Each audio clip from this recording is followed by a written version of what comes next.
Thank you, Trish. Well, may the force be with you. So today is May the 4th, and so it's been unofficially dubbed Star Wars Day after that, well known May the Force be with you quote from Star Wars. So, how many of you have seen one or all of the Star Wars movies? All right, good. Now, if you haven't seen them, no worries. I'm going to explain all the characters and what we're talking about. So, a little background information. Star Wars was created by George Lucas and first debuted in 1977. It expanded into a trilogy of movies, and then later they came out with a trilogy of prequels of movies, and then another trilogy of sequels of movies, and then all of these spin off movies, TV shows, books, and merchandise. So, Star Wars has become one of the most successful franchises of all time, with over $70 billion in earnings. So, Star Wars on the surface seems like a classic good versus evil hero story and a lot of like laser guns, action, space movie, right? But there's actually some deep spiritual and metaphysical meaning in the Star Wars movies. In fact, George Lucas actually studied Buddhism and Taoism in the making of the Star Wars movies. And there's references to both of those religions as well as Christianity in Star Wars. And George Lucas actually said in an interview that he put the Force into the Star Wars movies in order to try to awaken spirituality in young people and to help them think about and consider the mystery of some great invisible force. So today we are going to talk about the spiritual and metaphysical lessons from Star Wars. So first we have to talk about the force. What is the force? So Yoda says that life creates it and makes it grow, that its energy surrounds us and binds us. Yoda was a great master teacher. You'll be hearing a lot about him today, don't worry. So the force is essentially an energy field. It's something that is invisible yet runs through all things. In fact, it is created by living things, natural to the cells in your body that create this living, breathing energy field. The force is something that exists in all corners of the entire universe. Because, of course, Star Wars being about intergalactic space, it's more than just Earth. There's tons and tons and tons of planets in the movies. And the force exists throughout all of it. Even out in space, in a complete void, the force is present. So the force is seen as this unseen reality, almost like the ground of being. So the omnipresent force in Star Wars is like Unity's teaching of substance, the invisible spiritual essence that underlies all things. Like the force, substance is always available and completely unlimited. The Jedis are never worried about using up too much of the force. It is always there, ready for them to tap into and use for good. So by tapping into the force or tapping into substance, we are accessing the source of all supply, drawing from a bottomless well of potential to create in the world what we want to see. Reverend Jim Rosemergy, who was the president of the Unity School for a while, and he wrote a book called Even Mystics Have Bills to Pay. He says that substance is the omnipresent reservoir of spirit out of which all things are formed. So that greater reality, that invisible reality underneath everything. And as we develop our spiritual faculties in Unity teachings, we get better at shaping substance. If substance were akin to Play-Doh, we would get better at forming and crafting and molding it. If substance were akin to musical notes. We get better at composing and arranging those musical notes into something beautiful. So substance is that spiritual energy that we tap into through our spiritual practices to create what we want to see in the world. So in Star Wars, those who train in how to use the Force are called Jedis. And just like the Jedis, we have to train to learn how to use substance. So Jedi Masters, the ones who can really use the Force in these amazing ways, they train for many years. And the main training that they go through is mental training. Sound familiar? So they cultivate stillness. They learn to get quiet and listen to the Force, because the Force is all around them and also within them. When training a new apprentice, a Jedi will say that there is an intelligence and a wisdom within. They're called midi-chlorians in Star Wars. So there's an intelligence and a wisdom within you, that it is always speaking to you. You just have to get quiet enough to hear it. So in Star Wars Episode 1, The Phantom Menace, there's a scene where not quite a Jedi yet, a young boy, is doing something really scary and really brave. And a Jedi Master comes to him and he tells him, trust your intuition. Don't think about it. Trust your feelings. So in the same way, we tap into that intelligence and wisdom of spirit by shutting off that analytical thinking brain and trusting our intuition. That the wisdom of Source, the wisdom of the Force, often goes beyond words. It's a feeling, an intuition, a nudge that keeps us moving in the right direction. Charles Fillmore, co-founder of Unity, said it is in the silence that Spirit speaks. Here we realize the presence of God. Now, Star Wars came out after Charles had already made his transition, but I think he would have been quite a big fan. He seems to agree with the Jedi Masters that it is by silencing our minds, by getting still, by getting quiet, that we are able to hear that innate inner wisdom. You know, even in the midst of a battle, Jedis use those lightsabers, if you've seen those. So even in the midst of a lightsaber battle, you will see a Jedi stop and become still. There was a scene in one of the movies where a force field went up and blocked a Jedi from fighting his enemy. And so they were standing there looking at each other, and his enemy was pacing back and forth, full of this angry energy, wanting to just break through that force field and get to him. And the Jedi goes down onto his knees. He turns off his lightsaber. He takes a breath. What power there is in the face of somebody's anger to pause and take a breath, to become still and listen to that inner wisdom. So just like the Jedi, we must take time to go into the stillness, to go into silence, to hear that inner wisdom and center our minds on God. So the hero of many of the Star Wars movies is Luke Skywalker. And when he first goes to the Jedi Master Yoda for training, saying, I want to learn to be a Jedi, I want to learn to use the Force to vanquish my enemies and save the universe, Yoda initially turns him down. He says, I'm not going to train you. The reason why is because Yoda saw that Luke wasn't ready.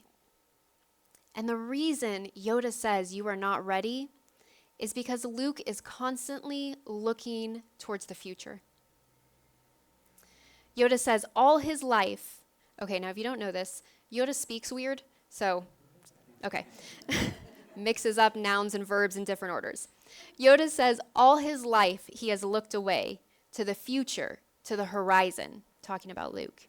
Never his mind on where he was what he was doing. So Yoda says that Luke isn't ready to train, to tap into this great power because he's constantly looking towards the future. He's never present on this moment and where he is. Have you ever had a time in your life where you were constantly looking towards the future? Constantly finding ways to get yourself out of this present moment? Maybe daydreaming about some future reality where things are better? Life happens in the present moment. We tap into the force or our spiritual power in the present moment. When we're looking off to the future, we're engaging our analytical thinking mind. When we're in the present moment, we can shut down that part of our mind and listen to that innate spiritual wisdom. Being present in the moment is how we access the great wisdom and intelligence of spirit, or the force, that is speaking to us right here and right now. We need only get quiet and listen to it. The other thing that Yoda tells to young Luke when he starts his training is that a Jedi must have the deepest commitment, the most serious mind. Yoda says this is serious work, this Jedi stuff.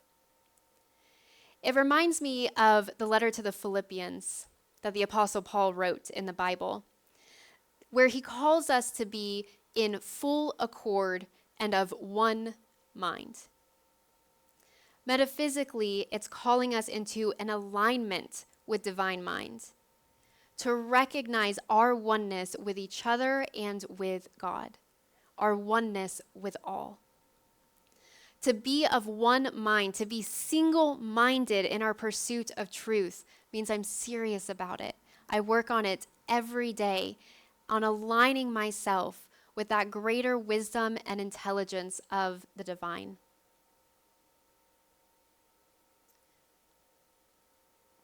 When we go into the silence and we seek wholeheartedly and single-mindedly to align ourselves with spirit, source, the force, divine mind, the universe, whatever word you want to use for it.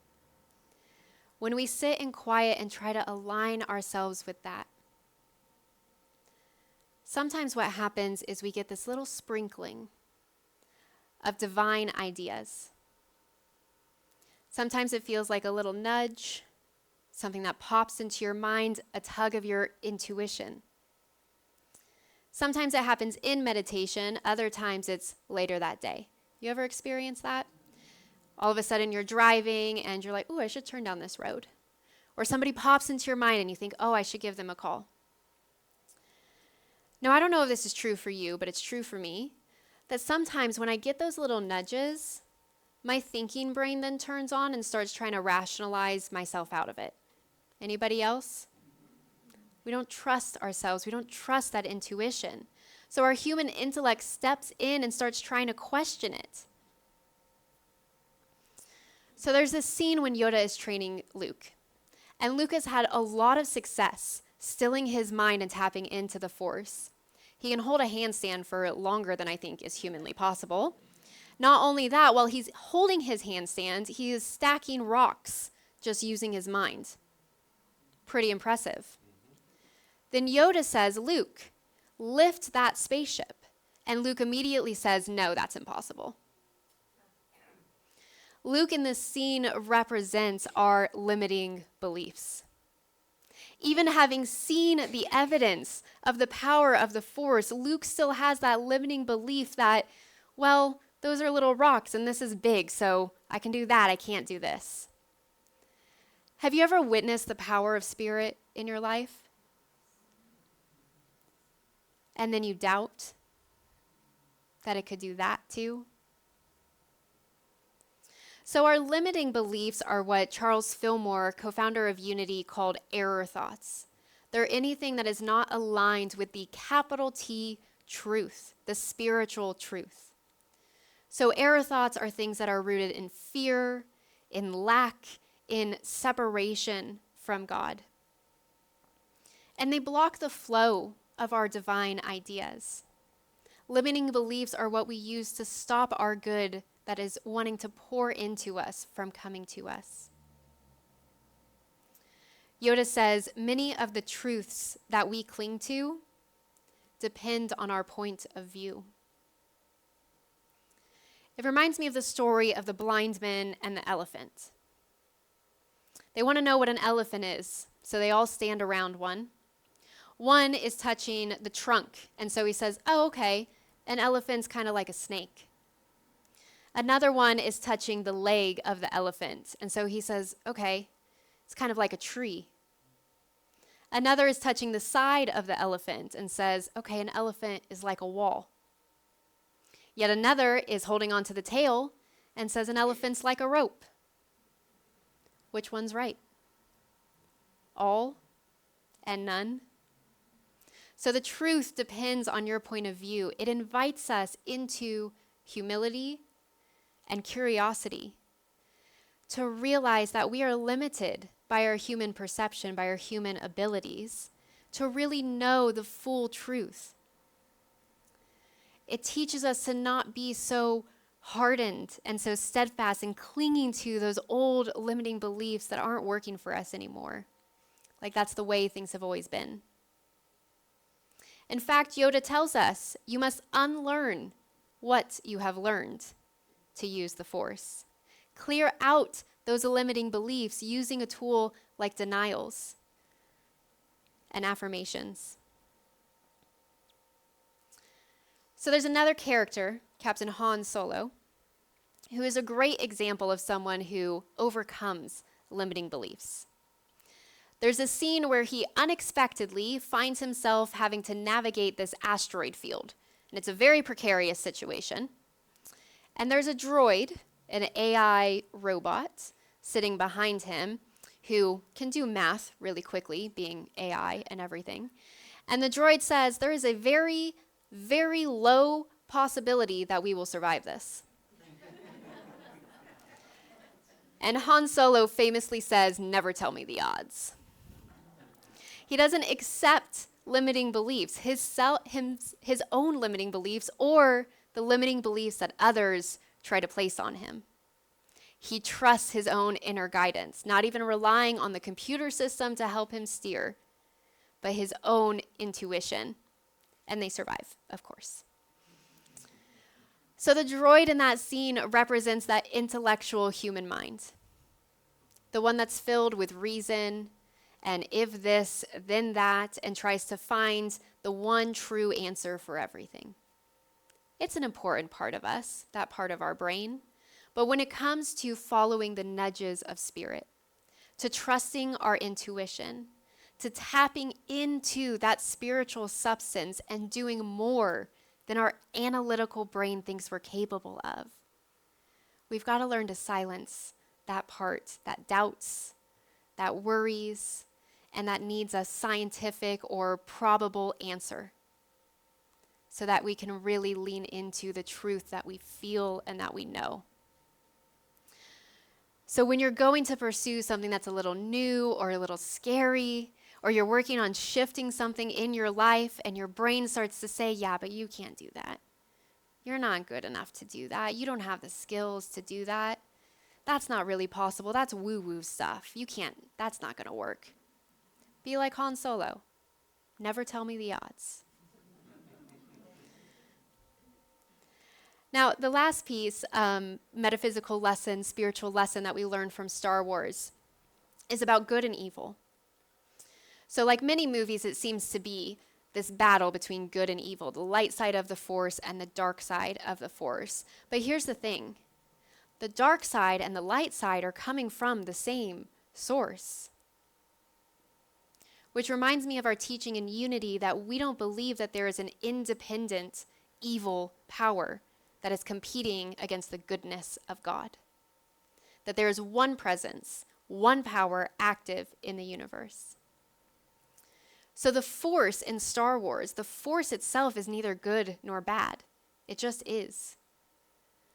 Whether you're living on the light side or the dark side of the Force depends on your choice, how you choose to use that innate energy field, that innate power.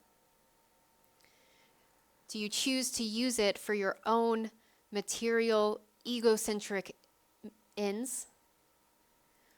Or do you choose to use it from love for all, for growth, for everyone?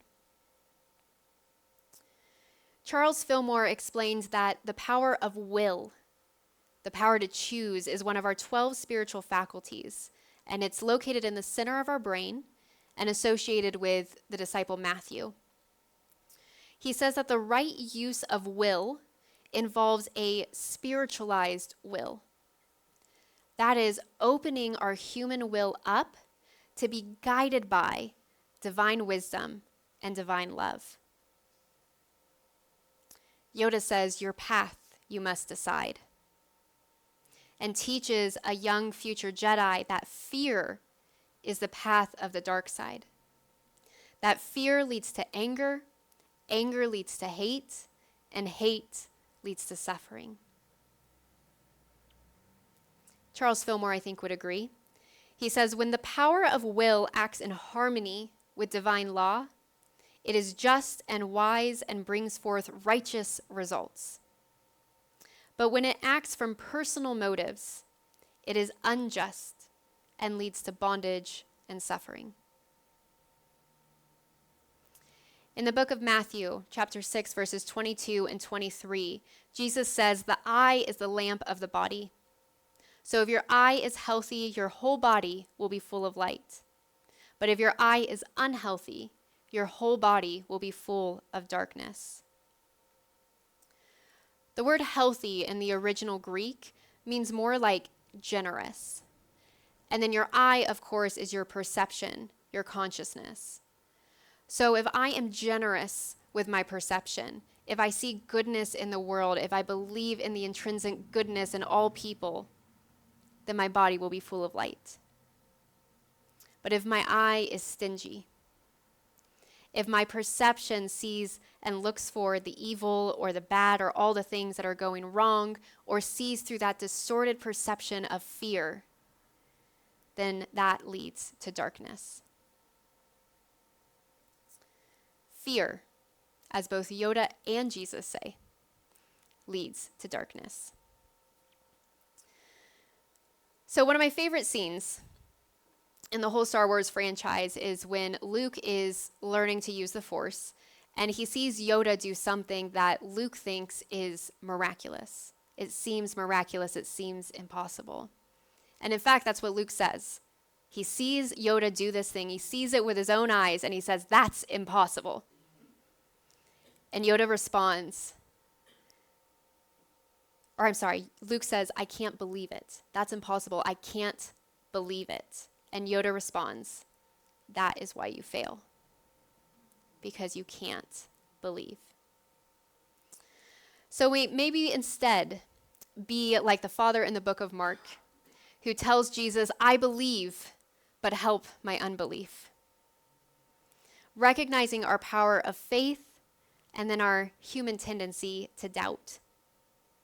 And may we choose to lean on the Christ mind within to help raise us to that higher consciousness. That when we notice those doubts and those limiting beliefs, we shift back into spiritual wisdom, divine wisdom. So through the power of quieting our minds, choosing to live in the present moment, believing in the power of spirit within us, believing in ourselves, becoming one with the Force, each of us in each present moment can choose to walk the path of the light side and manifest more light in our lives and the lives of others. As Yoda says, we are luminous beings, not this crude matter. So let us walk the path of the Jedi and remember our divine identity. These are the lessons from the great metaphysician, Yoda, and Star Wars. May the Force be with you.